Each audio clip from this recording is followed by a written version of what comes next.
আসসালামু আলাইকুম প্রিয় শিক্ষার্থীরা। অবশেষে শিক্ষা সমাজ অর্থাৎ ছাত্রদের জয় হলো। দেশ ছাড়তে বাধ্য করলেন প্রধানমন্ত্রী শেখ হাসিনাকে। প্রিয় শিক্ষার্থীরা, ছাত্র হলো একটি দেশের সম্পদ, একটি জাতির কর্ণধার। শিক্ষা সমাজ পারে না, শিক্ষার্থীরা পারে না এমন কিছু নেই। এখানে বলছে কোটা সংস্কার আন্দোলনকে কেন্দ্র করে উদ্বুদ্ধ পরিস্থিতিতে পদত্যাগ করে দেশ ছাড়লেন শেখ হাসিনা।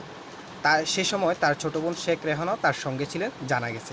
সোমবার 5 আগস্ট বেলা 2:30 গণভবন থেকে একটি সামরিক হেলিকপ্টারে করে শেখ হাসিনা এবং তার বোন চলে যান।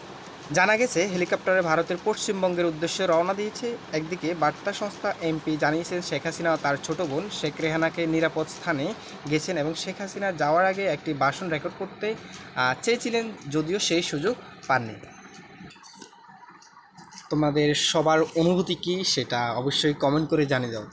আমি আবারও বলছি, শিক্ষার্থীরা পারে না এমন কিছু নেই। 1952 সাল থেকে শুরু করে এই শিক্ষার্থীর অগ্রসর শিক্ষার্থীদের সাহসী ভূমিকার ফলে আজ এই বাংলাদেশ এই পর্যন্ত এসেছে।